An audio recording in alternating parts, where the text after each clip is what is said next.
cette année, on a eu le PASCO 3 est venu.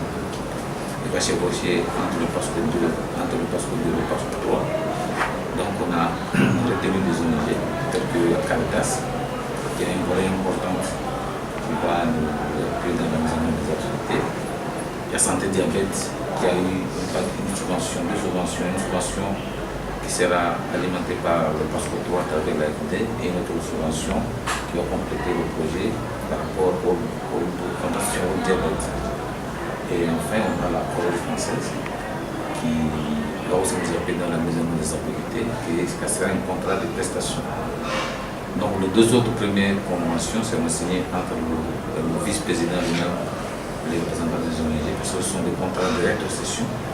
Par contre, la convention entre la Croix française et le ministère sera signée entre le délégué de la Croix française et le lieutenant de la santé qui représente le méthode 2 parce que c'est un contrat de prestation.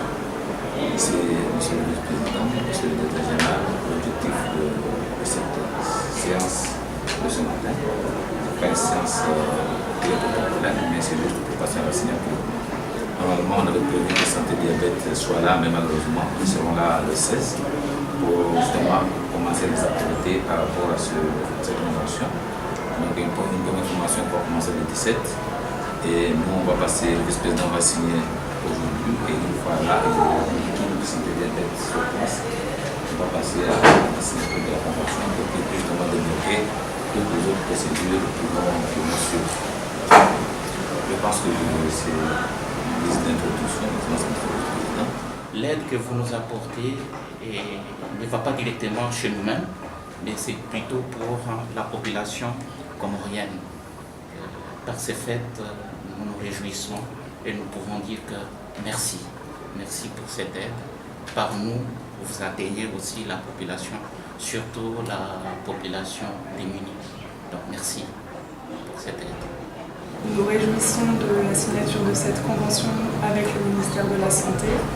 C'est aujourd'hui le lancement d'une collaboration que j'espère riche et constructive. Merci à l'AFD d'avoir contribué à cette étape. Merci au PASCO d'être parmi nous et à nos côtés pour nous accompagner dans ce dispositif. Voilà, c'est une belle journée qu'on a attendue depuis plus de 3 années maintenant. Donc, on espère pouvoir lancer les activités. Je vous remercie tous autant que vous êtes aujourd'hui. L'ensemble des acteurs avec l'impulsion du ministère de la Santé, monsieur le vice-président, tous ces acteurs ont fait en sorte qu'on est arrivé à formaliser assez rapidement, puisque le PASCO 3 a été octroyé en novembre, la convention a été signée en janvier, et nous formalisons aujourd'hui des conventions de rétrocession. Donc il y a eu une impulsion très forte et il faut souligner la pertinence du vice-président qui a vraiment donné de sa disponibilité pour faire en sorte que les choses avancent au niveau du PASCO 3. Moi je vais en fait tirer 2 éléments un petit peu de cette journée. C'est que d'une part, ça montre que le PASCO va au-delà de la santé maternelle et infantile, puisque avec l'appui de tous ces programmes, on va pouvoir participer à la problématique des maladies non transmissibles, objectif qui est important pour les autorités comoriennes. On va également renforcer l'action de Caritas dans le domaine de la prévention, la prise en charge des brûlés, la prévention des accidents domestiques. Et puis on va aussi renforcer l'action de la santé au niveau communautaire avec l'important travail qui est attendu de la Croix-Rouge dans un programme de prévention, de formation. Alors, ça montre aussi, le second enseignement, pour moi, c'est que ça met en relief le rôle que peuvent jouer les organisations de la société civile, les ONG, dans la lutte pour obtenir les résultats dans la santé. Puisque aujourd'hui, on voit que c'est plus de 1 milliard de francs comoriens, avec les 3 conventions, plus d'1 milliard de francs comoriens qui vont être injectés dans le secteur de la santé, avec peut-être des délais plus rapides de mise en œuvre. Et donc ça doit nous faire réfléchir aussi sur l'articulation entre secteur public et secteur privé, pour voir comment à partir de partenariats bien réfléchis entre la partie publique et les organisations de la société civile, on peut arriver à faire face aux défis de la santé. Donc pour moi, c'est un enseignement de cette journée. Et puis, je voudrais formuler le souhait que tout soit mis en œuvre entre ces programmes, entre les acteurs de ces programmes, pour qu'il puisse y avoir des synergies, qu'il puisse y avoir des passerelles, parce qu'il y aura des zones géographiques qui seront toutes touchées par ces programmes.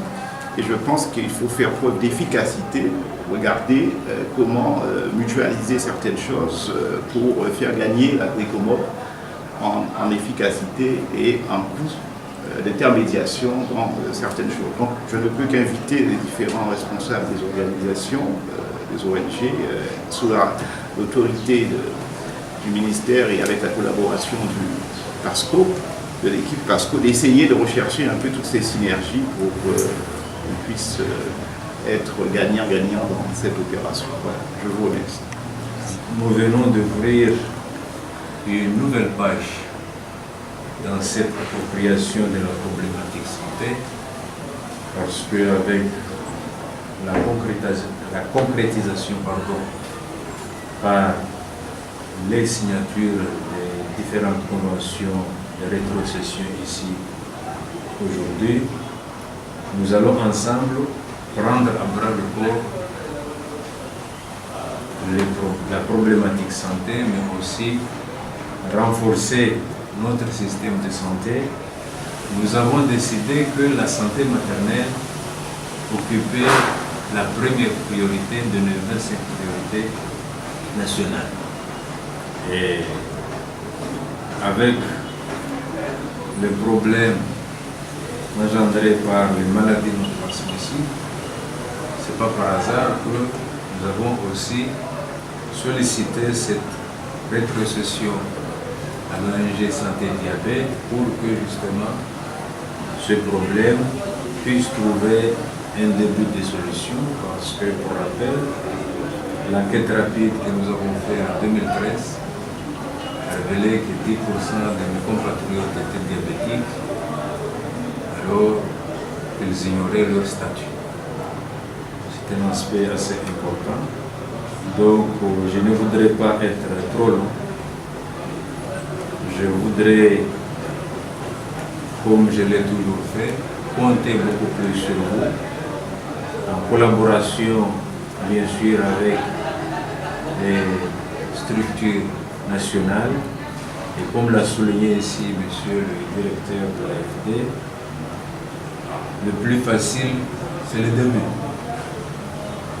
Et le plus dur, c'est pouvoir pérenniser les acquis déjà réalisés. Et là, je reste confiant que sous le leadership de monsieur le directeur général de la santé et ses collaborateurs et tout le ministère, nous allons bien réaliser pour relever tous ces défis. Je vous remercie.